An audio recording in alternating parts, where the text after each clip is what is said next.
আসসালামু আলাইকুম রহমতুল্লাহ। আশা করি সবাই আল্লাহর রহমতে ভালো আছেন। তো আমরা গত ভিডিওতে কথা বলেছিলাম এতটুকু পর্যন্ত নিয়ে, তাই না? তো আমাদের টপিকটা হচ্ছে কিভাবে সেল বাড়ানো যায়, ঠিক আছে? তো যাই হোক, আমরা ট্রেন্ডিং নিশ নিয়ে কথা বলেছিলাম। আজকে কথা বলবো হচ্ছে কিওয়ার্ড রিসার্চ নিয়ে, এবং যতটুকু পর্যন্ত শর্টকাটে যাওয়া যায় ততটুকু পর্যন্ত নিয়ে। তো দেখেন, আপনার একটা ফাইলকে সেল বাড়ানোর জন্য সবচাইতে যেই কয়েকটা জিনিস কাজ করে, অবশ্যই আপনার ভেক্টর কিংবা আপনার ইমেজের কোয়ালিটি ভালো হতে হবে এক। দ্বিতীয়ত যে জিনিসটা ওইটা আপনার যাতে এই ভালো হয়, ঠিক আছে, মানে এইচডি কোয়ালিটির হতে হবে। যদি আপনি ভেক্টর নিয়ে কাজ করেন তাহলে আপনার ওই ভেক্টরটাকে দেখতে হবে যে পুঙ্খানুভাবে সব দিক দিয়ে ঠিক আছে কিনা। যদি কোনো দিক দিয়ে হজবরল অবস্থা হয় তাহলে তো অ্যাপ্রুভ হবে না, বরং এটা রিজেক্ট হয়ে যাবে, কোয়ালিটি ইস্যু নিয়ে রিজেক্ট হয়ে যাবে। এটা আপনারা যারা কাজ করেন আপনারা ভালো বোঝেন। তো যাই হোক, আপনার একটা ফাইলকে র্যাঙ্কিংয়ে তুলতে যেই জিনিসটা কাজ করে বেশি, এটা হচ্ছে কিওয়ার্ড, ঠিক আছে, কিওয়ার্ড। তো আমাদেরকে ওই কিওয়ার্ডগুলো, ওই ট্যাগগুলোই ভালো করে দিতে হবে, ঠিক আছে? তাড়াহুড়ো করা যাবে না। আপনি অল্প নিয়ে কাজ করেন কিন্তু ভালো করে কাজ করেন। আপনি প্রতিদিন 50টা 100টা দেবার দরকার নাই। আপনি আস্তে আস্তে আগান, হাঁটি হাঁটি পা পা করে, কিন্তু কথা হচ্ছে প্রপারলি আগান, কথা হচ্ছে সঠিক নিয়মে আগান। বিশ্বাস করেন, আমি যখন দেশে ছিলাম তখন আমি প্রতিদিন প্রচুর সময় নিয়ে কাজ করতাম, কারণ তখন আমি ফ্রি ছিলাম। কিন্তু এখন আমি বাহিরে আছি, আমি ডিজাইনার হিসেবে একটা কোম্পানিতে আসি, ওইখানে কাজ করতে হয়। আবার বাসার মধ্যে আসা রান্না বান্না, নিজের কাজ টাজ করতে হয়, তেমন খুব একটা সময় পাই না। বিশ্বাস করুন, আমি আপনাদেরকে কথাটা আমাকে শো আপ করানোর জন্য বলতেছি না, আপনাদেরকে ইন্সপায়ারেশন করার জন্য বা ইন্সপায়ার করার জন্য বলতেছি, ঠিক আছে? আপনাদেরকে অনুপ্রেরণা দেওয়ার জন্য বলতেছি। আপনাদের জায়গায় যদি আমি থাকতাম তাহলে হয়তো বা আমি আরও আগে থাকতাম। আপনারা সময়টাকে মূল্যায়ন করুন, সময়কে মূল্যায়ন করে আপনারা কাজ করেন, ইনশাল্লাহ দেখবেন ভবিষ্যতে ভালো একটা জায়গায় পৌঁছে গেছেন। আপনি যদি নতুন অবস্থায় যদি চিন্তা করেন যে আমি কিভাবে ডলার আর্নিং করব, সবাই করতেছে, আমার হচ্ছে না কেন, আমি পারতেছি না কেন, ভাই হতাশ হলে হবে না। ইন্নাল্লাহা মাস সাবিরিন। যে ব্যক্তি ধৈর্য ধারণ করে আল্লাহ তার সাথে আছেন, আমরা জানি এটা। তো যাই হোক, আপনি ধৈর্য ধারণ করুন, আল্লাহর উপর ভরসা রাখুন এবং প্রপারলি কাজ করে যান। তো কাজ কিভাবে করবেন, অনেক ভালো ভালো ইউটিউবার আছে, তো তাদেরকে আপনারা ফলো করতে পারেন। একজনের কাছ থেকে যে শিখতে হবে এমনটা না। আপনি একজনের একটা জিনিস ভালো লাগছে, আরেকজনের আরেকটা জিনিস ভালো লাগছে, যেই জিনিসগুলো ভালো লাগছে ওইগুলো নোট করে করে একটু একটু করে আগান, সমস্যা নাই। তো এমন তো না যে আপনি কোচিং না করলে পারবেন না, কিংবা আপনি যদি কারো কাছ থেকে কোর্স না করেন বা কোর্স না কিনেন তাহলে পারবেন না, এমনটা না। আপনি চাইলেই সব সম্ভব।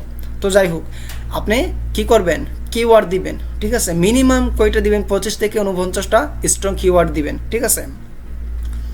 তো কিওয়ার্ডের রিলেটেড বা বায়ার রিলেটেড লিখতে হবে। যেমন আপনি একটা চিকেন বা মুরগি নিয়ে দিলেন, ঠিক আছে? একটা মুরগি নিয়ে ভেক্টর কিংবা আপনার একটা ইমেজ দিলেন, কিংবা পিএনজি দিলেন, কিংবা 3D দিলেন, যেটাই দিলেন না কেন, ওইটাতে যদি ওই নিশের যে এটা ওইটা যদি উল্লেখ না করেন তাহলে যে বায়ার আছে তারা সার্চ করলে কি আপনারটা যাবে বা তারা পাবে?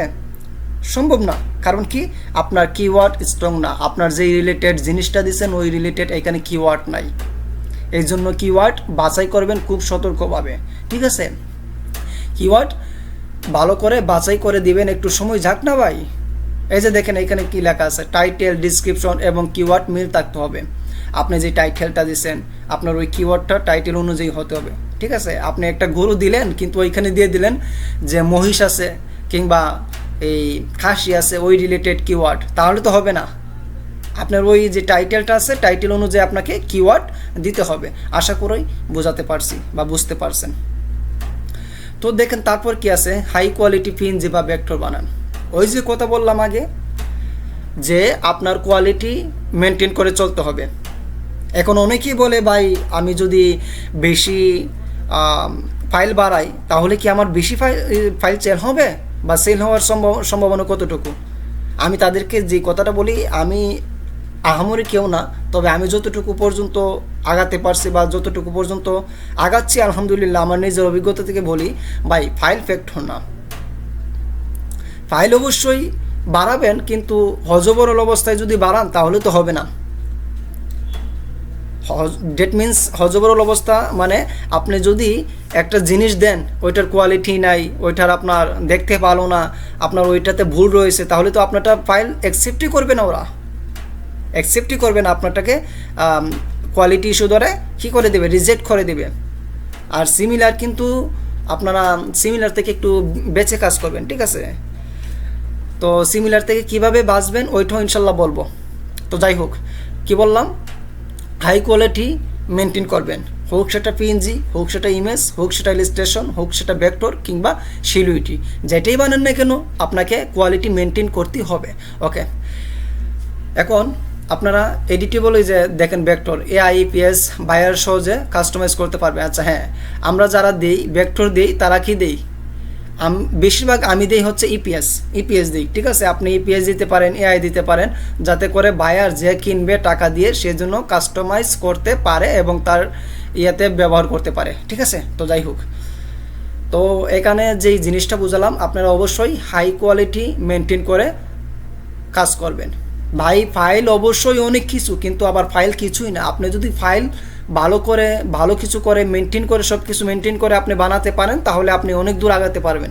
আর আপনি যদি একজন থেকে তার একজনের ফর্ম কপি করে ওইটা থেকে আপনি ফাইল বানান, তাও আবার হজবরল অবস্থায় এডিটও করলেন না, ভালো করে কাজও না করে আপনি সাবমিট করে দিলেন, তাহলে আপনি বেশি দূর আগাতে পারবেন না। এটা হাতে কলমে লিখে নেন কাগজে। তো যাই হোক, দেখেন এখানে তারপর 4 নাম্বার যেটা আছে, কনসিস্টেন্সি বজায় রাখুন, ঠিক আছে? কনসিস্টেন্সি বজায় রাখুন মানে সপ্তাহে অন্তত 20 থেকে 50টা ফাইল আপলোড করবেনই, ঠিক আছে? কি করবেন, সপ্তাহে অন্তত 20 থেকে 50টা ফাইল আপলোড করবেন।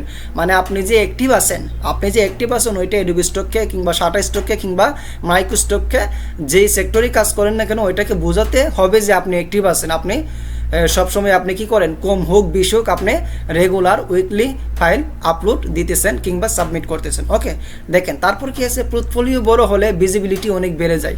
হ্যাঁ, ওই যে আপনার যখন আস্তে আস্তে ফাইল সংখ্যা বাড়বে তখন কিন্তু আপনার সেলটাও হবে, ঠিক আছে? আপনার যে ইয়েটা ওইটারও কিন্তু একটু ডিমান্ড বেড়ে যাবে। সো ওই দিকে একটু খেয়াল রাখবেন। তো আজকে কথা বললাম keyword research, high quality maintain করা, তারপর কনসিস্টেন্সি বজায় রাখা কিভাবে হয় বা কিভাবে করবেন এটা সম্পর্কে। তো যাই হোক, বেশি করলে ভিডিও লম্বা হয়ে যাবে, এই জন্য আজকের ভিডিওটা এইখানে রাখলাম। ইনশাল্লাহ পরবর্তী ভিডিওতে বাকি কথাগুলো বলবো। সবাই সুস্থ থাকুন, ভালো থাকুন এবং যতটুকু কথা বলেছি যদি ভিডিওটি ভালো লাগে মানুন এবং এটা অনুযায়ী কাজ করুন, ইনশাল্লাহ ভালো কিছু করতে পারবেন, অনেক দূর আগাতে পারবেন। সবাই ভালো থাকুন। আসসালামু আলাইকুম রহমতুল্লাহ।